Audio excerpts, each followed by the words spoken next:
Hey everyone, this is Joe from Loudwire. Joining me again today is Bruce Dickinson of Iron Maiden. But we're going to be talking a little less Iron Maiden this time because, Bruce, you have this gigantic North American spoken word tour that's coming up in 2022. Now, the first recollection I have of you kind of engaging in this spoken word environment goes back to 2012. I remember you gave the IBM Smarter Business keynote speech in Sweden. Yes, probably Um, in Swedish. In yeah. Swedish. No, but actually, it wasn't in Swedish, but it might as well have been. Yeah, um, yeah. is this really kind of what seeded your ultimate pursuit of the spoken word format for performance? Well, actually, it went back to when I did the autobiography. The What Does This Button Do? And it started out was the publishing company hired two or three small theatres in the UK, and the idea was people would come along and I would sit there and I would read some passages from the book, and then I'd sign some books and so on and so forth. And I went, well, that's a little bit dull. I mean, they can read the book for themselves. And so I thought, well, maybe I should tell some stories or do a little something that I saw way back when I was an undergraduate student at university. I went to see a one-man show by a guy called Quentin Crisp, who was an early LGBTQ activist, and he was a very funny, very witty guy. And he did a one-man show, and the subject was style, his style in general. But the Q&A at the end of it, he did with cue cards from the audience that they wrote basically his Q&A at the end. But it was done in the form of almost like an improv script. So I thought that's really clever because basically the audience is writing the show for you, the second half.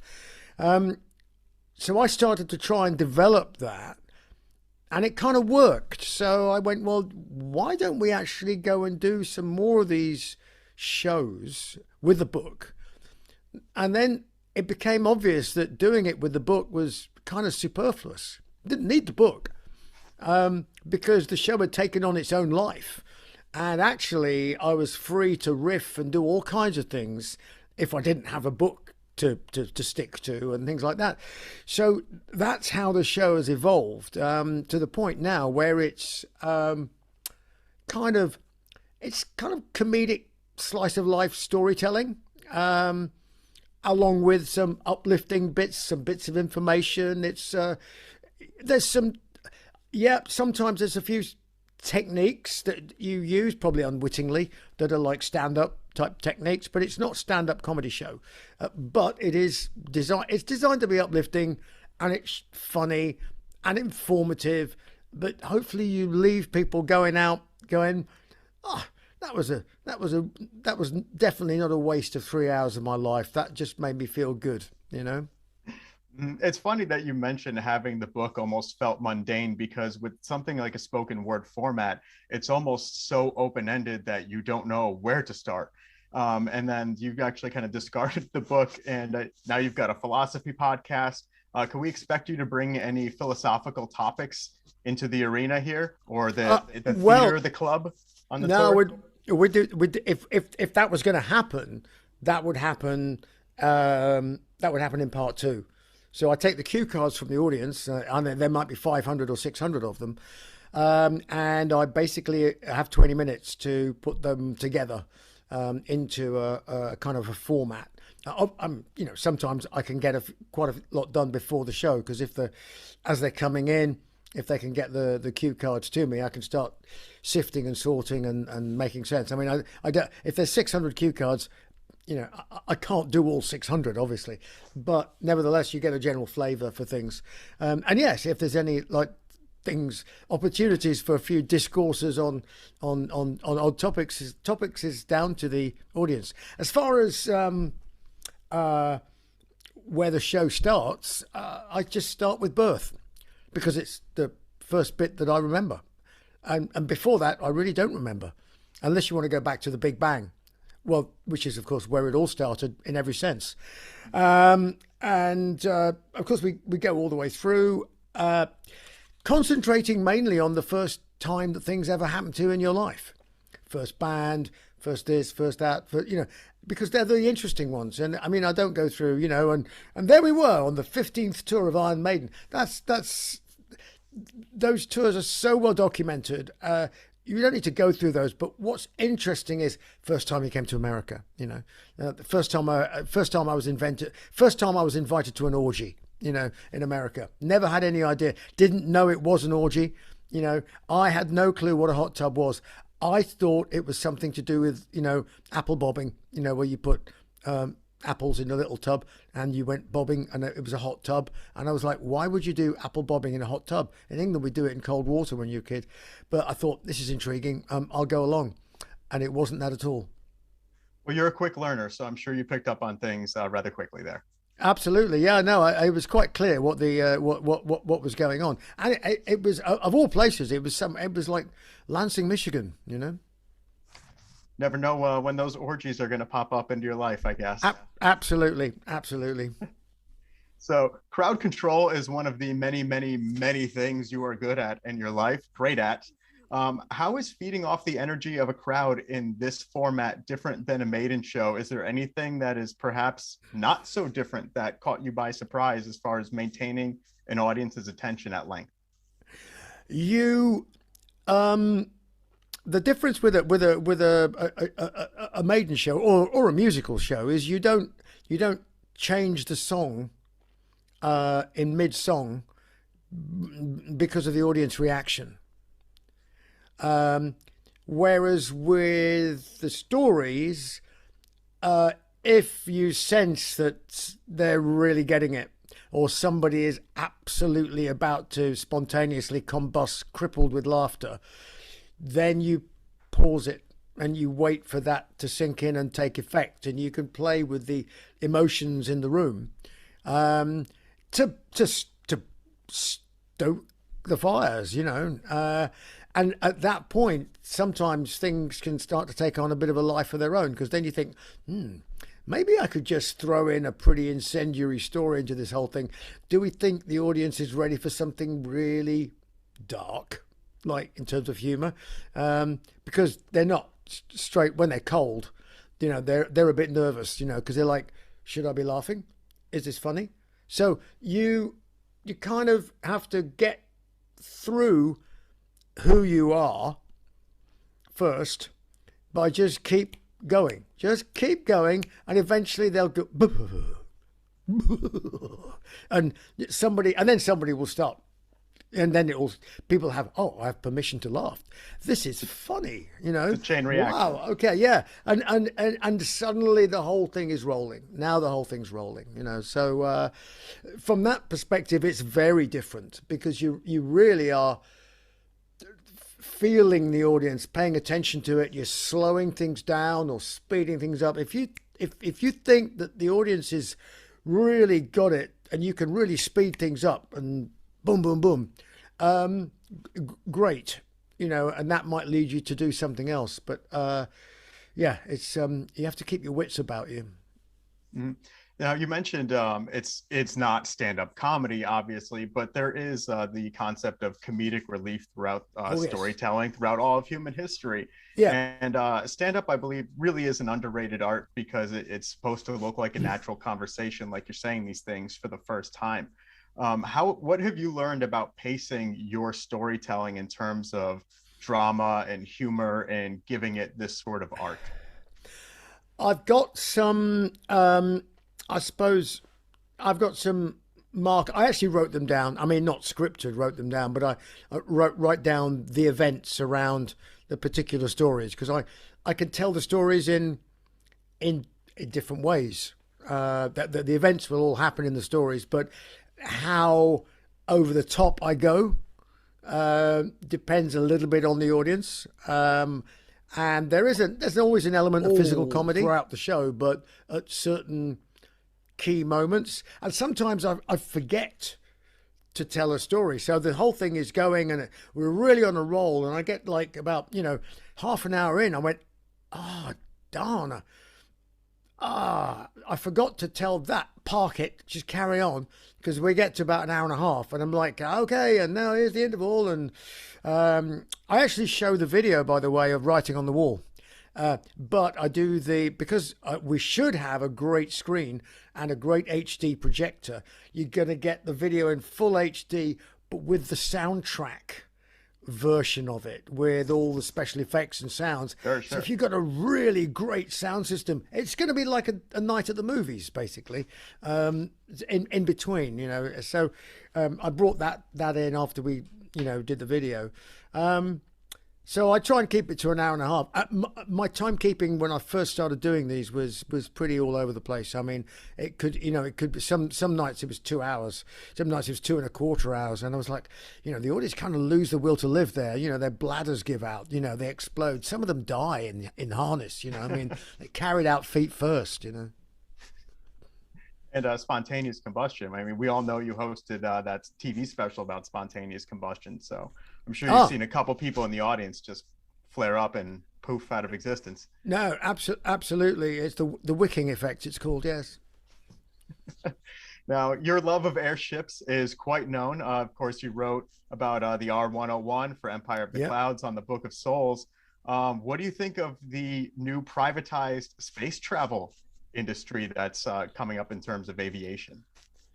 Well, I mean, I think the space tourism element of it is frankly the least important thing for mankind in the world.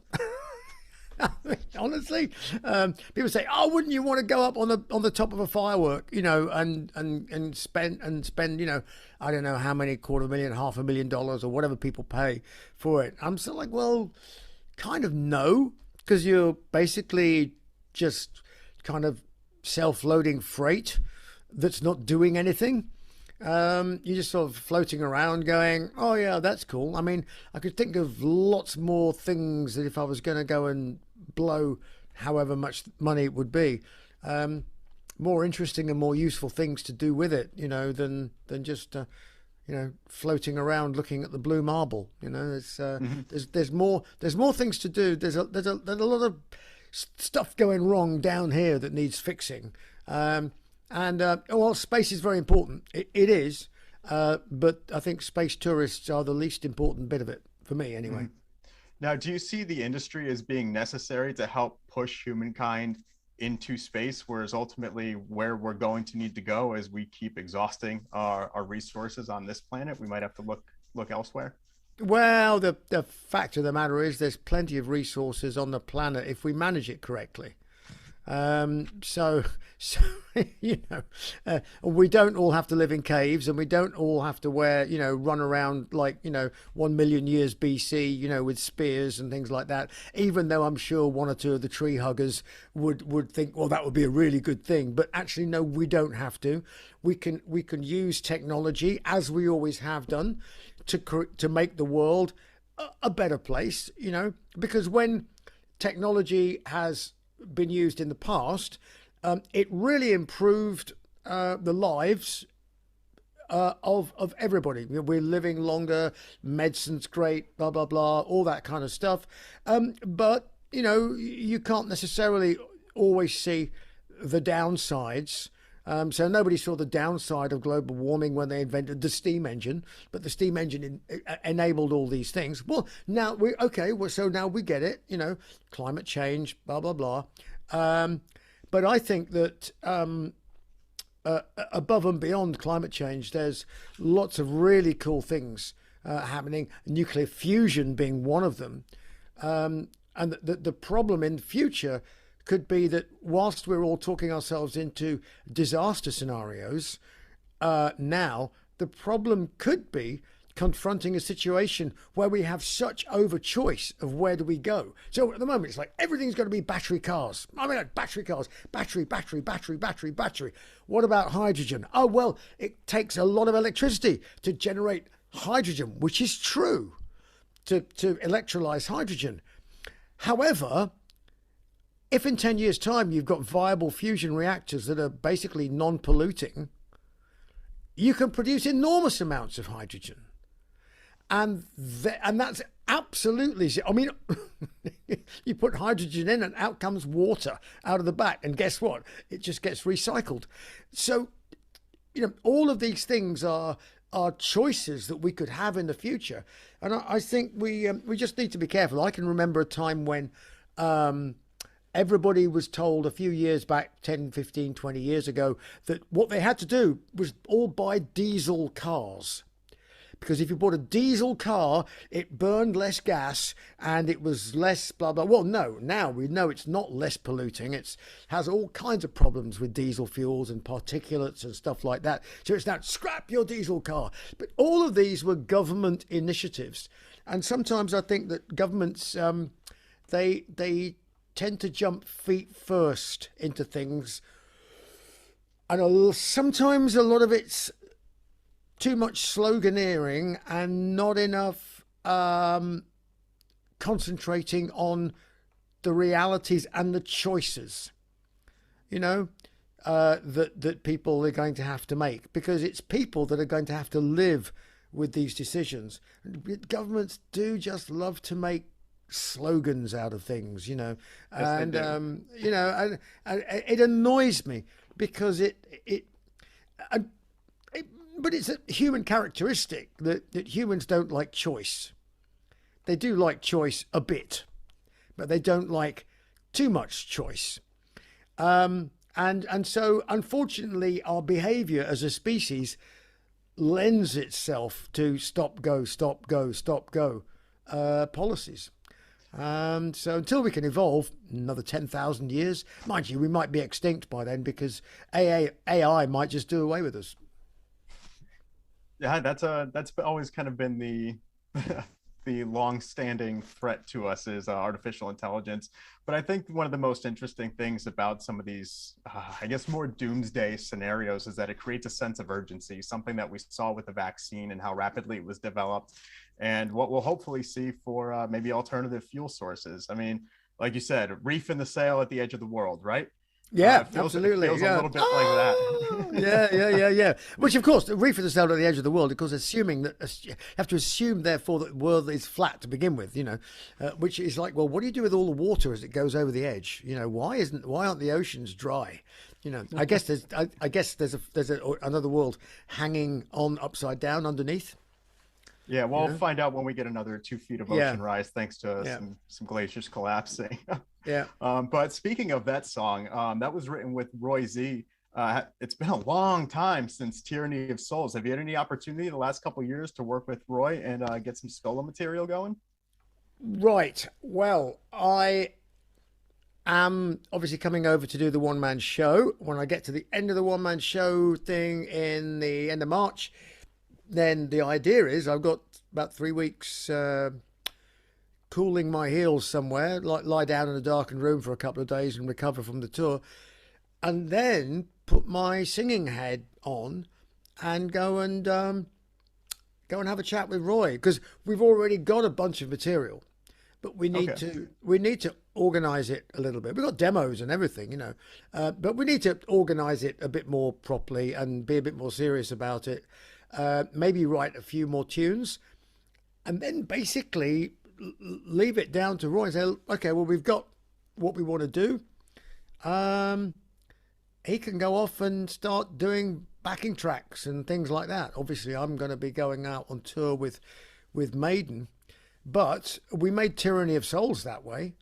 Tyranny of Souls was done not exactly remotely, well, kind of remotely, in that, I wasn't physically present when some of the backing tracks were done, but he sent me the back tracks and I listened to them and went, hey, these are cool, And some of them I wrote the words to the back tracks because, and the tunes and everything.